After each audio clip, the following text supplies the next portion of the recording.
As good as it feels to play a game that can thoroughly transport you to a unique, creative, fictional world with its very own set of rules, just as often, it can be equally entertaining to dive into games where the places you're visiting are actually real-world locations.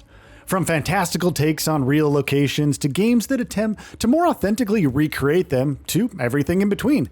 These games can come in many different flavors, and here we're going to talk about some that stand out.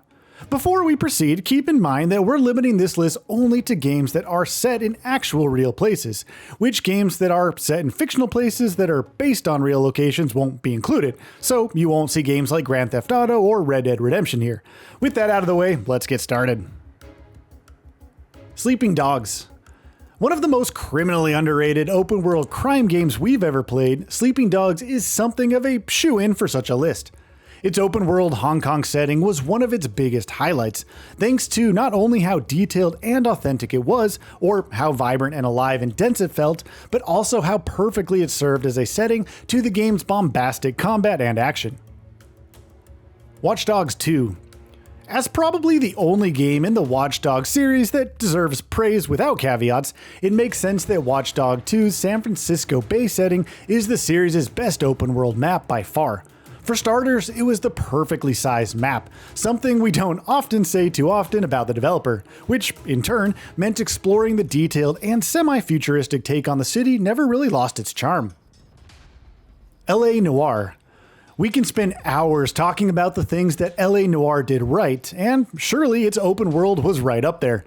There have been plenty of games over the years that have been set in Los Angeles, but very few of them transport you to the city and immerse you in it as thoroughly as LA Noire did.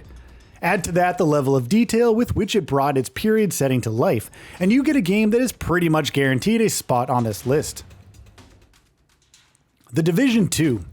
Massive Entertainment got a lot of things right with The Division 2, and a few of them wrong, but its open-world recreation of a post-apocalyptic Washington, D.C. was definitely one of the former. Just like its predecessor, The Division 2's map is teeming with a level of detail that you very rarely see in games. And just like its predecessor, it deserves a great deal of praise for the ways in which it toes the line between authentically recreating a real place and taking some creative liberties while doing so. Days Gone.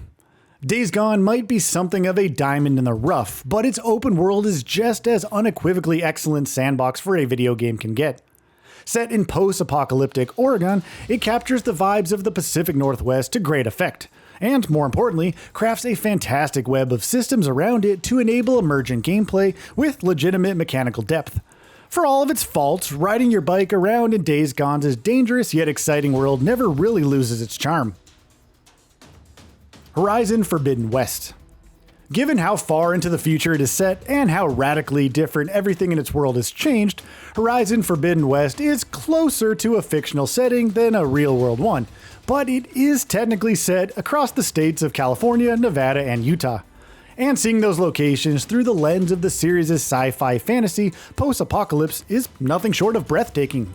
From the crumbling remains of Golden Bridge and the sand-flooded ruins of Las Vegas, to what's left of LA in the Burning Shores expansion, and so much more, Forbidden West's open world is full of unforgettable sights.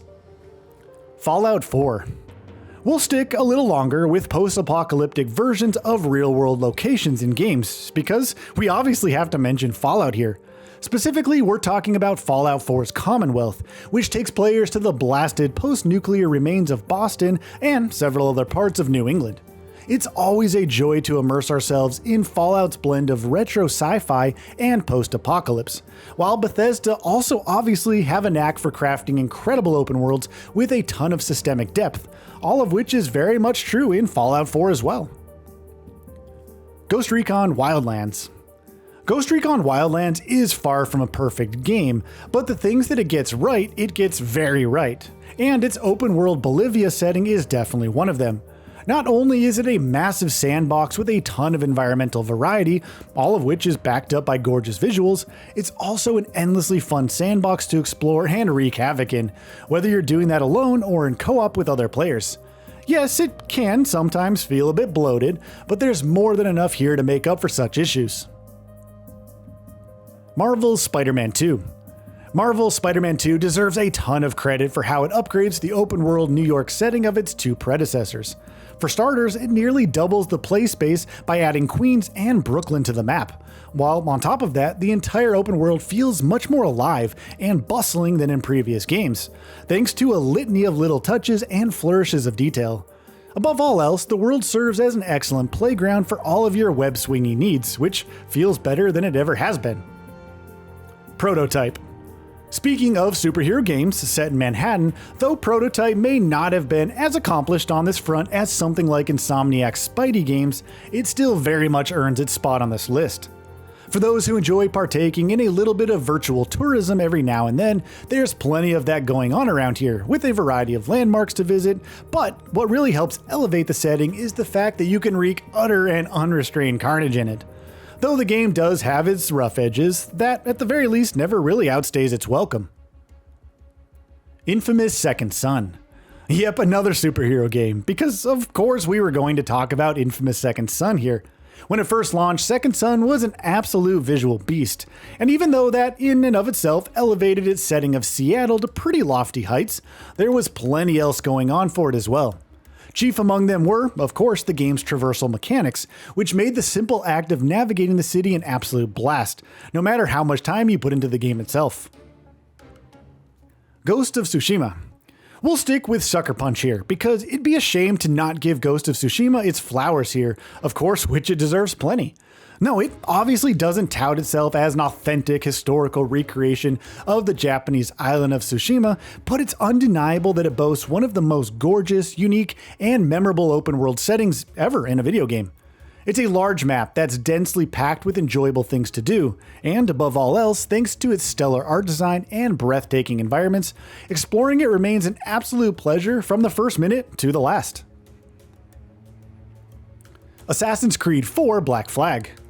Most open-world games aim to deliver an immersive and authentic experience, and though there's a multitude of them that deserve praise in this area, for the purposes of this list, we're going with Black Flag. The game very much deserves that recognition though, because its open-world Caribbean setting is easily one of the best things in the open-world genre. Naval exploration and parkour blended together perfectly in Black Flag, making for one of the most memorable open-world titles out there. The Crew. Set in a persistent open-world environment, The Crew features a massive map set in a scaled-down USA. Featuring cities like New York City, Detroit, Chicago, amongst others, the racer was known for its striking attention to detail and excellent driving mechanics. Being a car RPG in all aspects, players would take more than half an hour to travel from one coast to another. A truly stunning achievement for a game that is almost 10 years old. Midnight Club Los Angeles. The open-world racing genre owes so much of itself to the Midnight Club series, and within that series, Midnight Club Los Angeles perhaps stands as the best of the lot. Even though the game is over a decade and a half old now, there's still plenty of it about that we can't help but be impressed by to this day. From the massive size of the map to how driving around in it and taking in its environments never really lost its luster. If only Rockstar would develop a follow-up of some kind, right?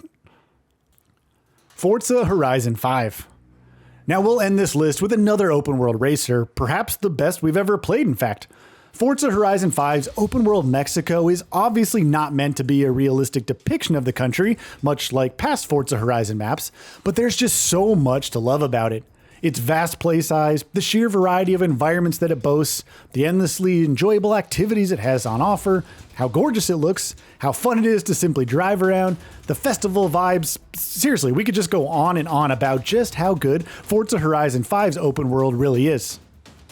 And that brings us to the end of the video. A quick request, we upload new videos every single day, and if you like what we're doing, please consider subscribing. It really helps us out. Also, don't forget to enable all notifications by clicking the bell icon so that you can receive daily video updates.